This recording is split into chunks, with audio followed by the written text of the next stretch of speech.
Welcome to current news. అందరూ కూడా trailer చూసారుగా. పెద్ద సినిమాకి సంబంధించి ట్రైలర్ ఎలా ఉంటుందో ప్రజెంట్ ఇప్పుడు ఎవరి గురించి చెప్పాల్సిన అవసరం, ఎవరికి మనం దాన్ని పరిచయం చేయాల్సిన అవసరం కూడా లేదు. దాదాపు 50 మిలియన్ వ్యూస్. ఇంకా 4 గంటల టైం ఉంది, 24 గంటలు అవ్వడానికి. ఈ లోపే మొత్తం మడతెట్టేసింది.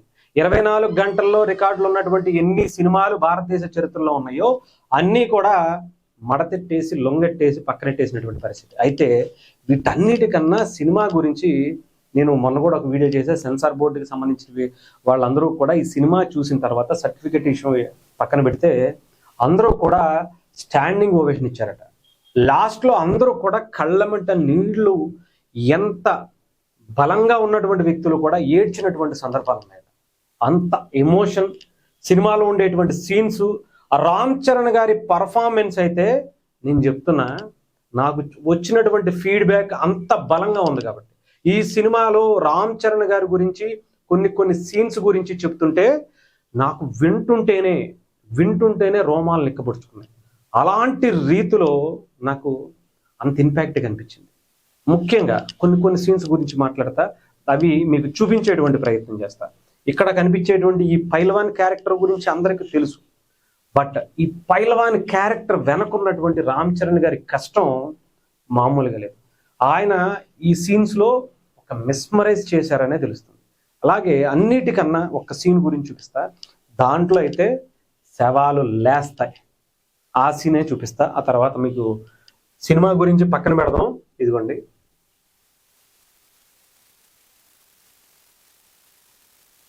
అలాగే ఈ గెటప్ చూసినప్పుడు, ఈ సీన్ వచ్చినప్పుడు మీకు హనుమంతుడే సాక్షాత్తు తెర మీద రామ్ చరణ్ గారి రూపంలో మనకు కనిపించారు అనేటువంటి భావన మీకు కలగపోతే నన్ను అడగండి. అలాంటి బాడీ, అలాంటి ఆ బ్యాక్గ్రౌండ్ మ్యూజిక్ కావచ్చు, ఇవన్నీ కూడా ఆ సీన్లో చాలా అలా హనుమంతుడు మనకి కనిపిస్తాడు అనేటువంటిది చాలా క్లియర్గా అర్థమవుతుంది. ఇంకా చాలా ఉన్నాయి.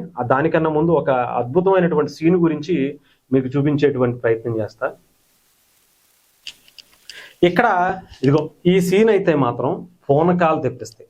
శవాలు లేచిపోతాయి అని చెప్పి మనం ఇప్పటివరకు మాటలు, డైలాగ్సే వింటాం.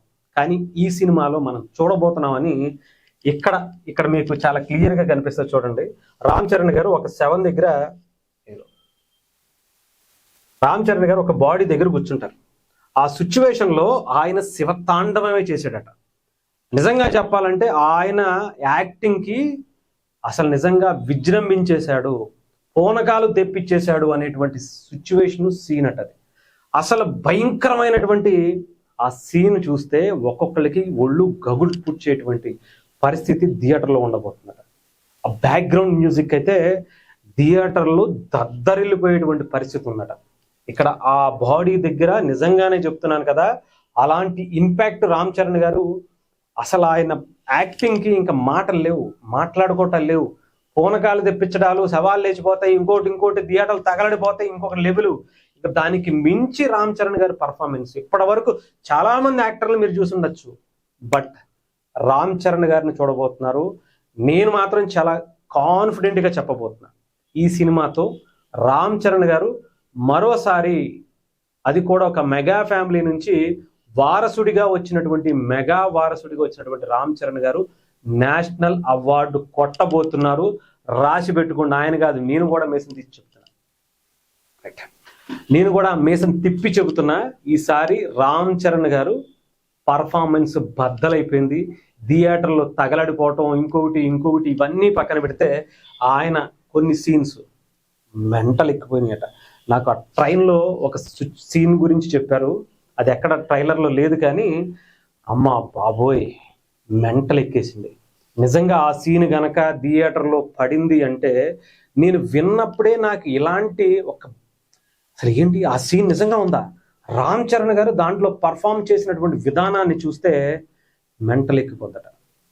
రామ్ చరణ్ గారు ఆ ట్రైన్లో ఆ డోర్ దగ్గర నుంచి చేసినటువంటి ఆ సీను ఇంకా చరిత్రలో రామ్ చరణ్ గారు ఎన్ని సినిమాలైనా చేయడం ఉంటాయి, బట్ ఈ సినిమా ఒక భయంకరమైనటువంటి చరిత్రను క్రియేట్ చేయబోతుంది. ఒక అద్భుతమైనటువంటి రామ్ చరణ్ గారిని సరికొత్తగా పరిచయం చేయబోతుంది. మనం ఇప్పటివరకు రంగస్థలం గురించి, త్రిబుల్ గురించి, ధృవ గురించి, కొన్ని సినిమాల గురించి మాట్లాడుకున్నాం. బట్ అవన్నీ పక్కన పెట్టండి. ఈ సినిమా రామ్ చరణ్ గారికి తెలుగు సినిమా ఇండస్ట్రీకి, ఈ ఇండియన్ సినిమా ఇండస్ట్రీకి ఒక అద్భుతమైనటువంటి యాక్టర్ దొరికాడు. ఇతను నాట్ ఓన్లీ ఇండియన్ యాక్టర్, ఎక్కడికో వెళ్తాడు అనేటువంటి ఇంపాక్ట్ ఈ సినిమాలో రామ్ చరణ్ గారు చూపించబోతున్నారు. అందులో ఎటువంటి సందేహం లేదు. ఇంకా నేనైతే చాలా చాలా ఎగ్జైట్ అయిపోయి ఈ సినిమాకి సంబంధించి చాలా చెబుతుంటే నాకైతే బాబోయ్ నిజమా, ఇలాంటి యాక్షన్ రామ్ చరణ్ గారి మనం ఎక్స్పెక్ట్ చేయమట, అసలు మీరు ఊహించరట. అసలు అలాంటి యాక్టింగ్ రామ్ చరణ్ గారు ఈ సినిమాలో చేశారు. మిగతా వాళ్ళ గురించి, మిగతా యాక్టర్ల గురించి అన్ని నేను సినిమా రిలీజ్ అయిన తర్వాత చెప్తాను, కానీ రామ్ చరణ్ గారి గురించి మాత్రం అది కూడా ఈ ఒక్క సీన్ చూస్తే చాలట. ఈ ఒక్క సీన్తో రామ్ చరణ్ గారు ఎక్కడికో ఈ వేరే లెవెల్లో కనిపిస్తారు. ఒక హాలీవుడ్ యాక్టర్లో ఇంకొకటి మనకి చూస్తామే కానీ మనకి ఎప్పుడు రామ్ చరణ్ గారిని మనం ఊహించుకోవాలి. బట్ వాళ్ళకి మించినటువంటి పర్ఫార్మెన్స్ చేశారట. అలాంటి సీన్స్ కోసం నేనైతే 4వ తారీఖు వరకు కాదు, 3వ తారీఖు వరకు అయితే వెయిట్ చేస్తాను.